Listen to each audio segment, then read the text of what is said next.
So have you ever noticed that you keep ending up in the same situations even though you're trying to change?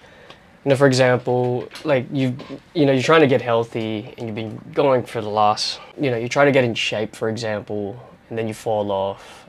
Try to meet new people, whether it's relationships or platonic, only for it to be the same as the previous one, kind of leaving you heaps disappointed. This is actually linked to your identity that's controlling your behaviors. You might not even be realizing.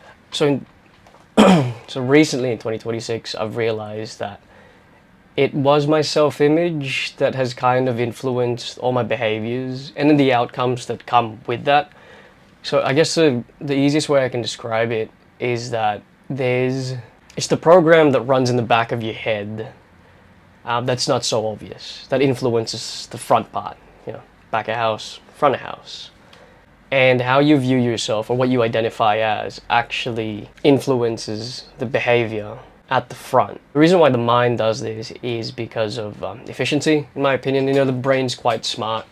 It needs to conserve a lot of energy. So if a lot of this background stuff actually goes to the front, it'll just be too overwhelming for you. So it has to figure out a way to filter things out, if I'm making any sense. And from what I've learned, your system in the background doing it, it doesn't actually care for your well-being.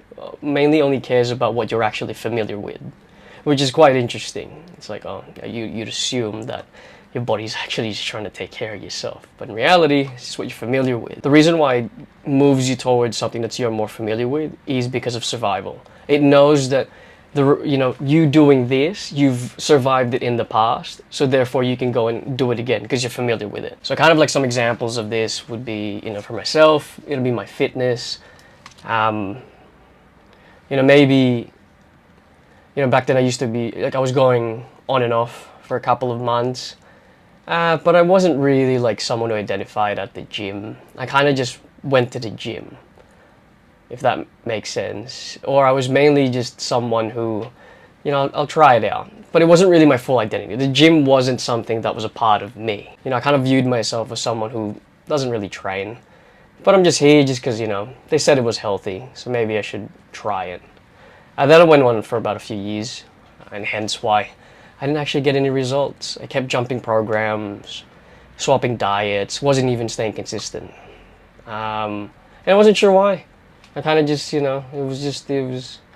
it became really tough and hard to like stick to it, which is, I know a lot of you guys have the same problem. And because I didn't really associate myself or the gym as part of my identity, every action that I took felt harder to do, to execute. Like, just the idea of just stepping into the gym just felt like, I don't know, like, I guess I'm here, but I gotta go and do it. Or trying to stay consistent with my calories or my protein just felt like a chore. Like, it wasn't fun. Like, I didn't really enjoy it. And it took a lot more energy for me to try and stick to it. So hence why I would revert back to my old habits. Another example would be your relationships. I'm not in relationships even with people. My faults were, for example, with women in the past. I mistook the feeling of that butterfly feeling that you have, or this weird pull that you have towards someone, as love. And I thought that, oh man, I'm getting so anxious, I'm getting so excited, this person might be the one for me. In reality, I probably just had my own issues back then, and that was what my identity or my system was familiar with. That's why I had that feeling. That's why I had that feeling of being moved towards them, and I'd always end up in those situations, only to end up being disappointed. I know some of you lads know exactly what I mean. In the end. So now that I've kind of like highlighted the main problems of it, what were kind of like the main solutions? The first thing that I realized the first thing at least that I did that helped me a lot was the awareness part of it. You can't fix a problem unless you're aware of it first. And the easiest way I got to do it was through writing or journaling. Just writing everything, every thought, every feeling that I had. And the most important part about this is that you're not bashing yourself or judging yourself. You're mainly there to observe. From the way you say certain things, the way you feel towards certain situations, why you did that, why you had the need to feel towards it, all these questions kind of thing. You're gathering data, and it is going to feel uncomfortable because there's a lot of truths in there that we all avoid and don't actually want to like face. But once you take it from a step of curiosity rather than criticism, you start to learn a lot about yourself and figure out, oh, there's where I was weaker. That's the reason why that behavior was done. And so from there, now I know what I can do to, or at least take the steps to, fix that. And so once you've like gathered enough of your data, to the next few months, figured out yourself, the next step is you can't just say things, you actually have to do things to actually change. It's kind of like the system update for the system. It won't change unless your action shows it so. You can't just sit in front of a mirror and say like, you're not this anymore kind of thing, like platitudes. It doesn't work. It's very surface level. It's good because you can you're aware of it, but unless you take the actual step to change, you're not going to change. And I'm sure you've met a lot of people in your life that have all said these things that they'll do, but they never gone and did it. And they wake up every morning just looking at themselves like, you're a sick cunt, you're this and you're that. But their actions are contradictory to it. And you don't want to be that person. And what I mean by action is like not taking massive action. You don't have to go and jump from one extreme to the next. Believe me, I've tried. It doesn't work. You end up in this weird position in your life. But the thing that worked for me was taking small actions, but done over a consistently long period of time. That's what actually works. Something that you can sustain. And the reason why it needs to sustain, because it needs time to adjust.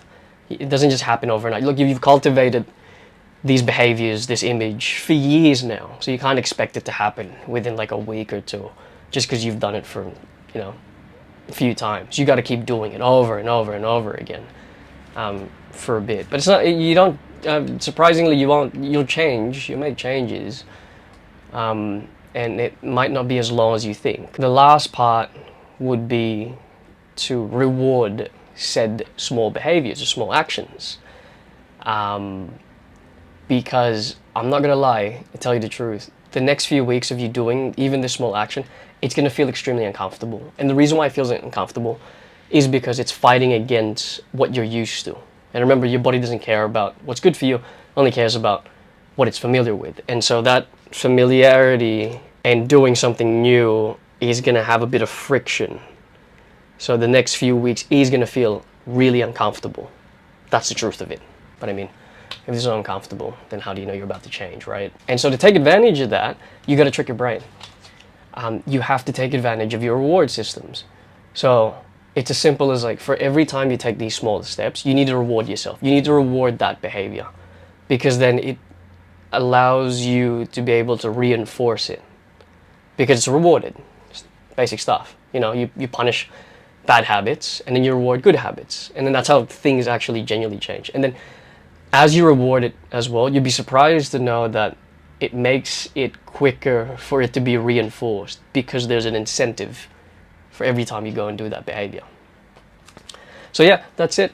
That's kind of it. So like, if I have to summarize this whole thing, like, the first thing you got to do is just figure out yourself, write about it. Second thing is you're gonna have to take small actions and expect it to be, doing it for a long period of time. And the last one, to make this into a loop, is to make sure you reward said behaviors over and over again. And you'll be able to figure out what your best rewards are when you do your writing. You'll figure it out, what makes you feel good, what doesn't make you feel good. So that's why they're kind of like all in line with each other. So yeah, again, so my name is Migsy. I'm writing this, made this channel just for to help people out in their fitness, relationships, or just in general, navigating through life. I'm nobody. I'm not some special guy. I'm just here to share the lessons that I've learned, and the things that I've kind of overcome so far up until 2026. Anyhow, peace out everyone. Hope for more.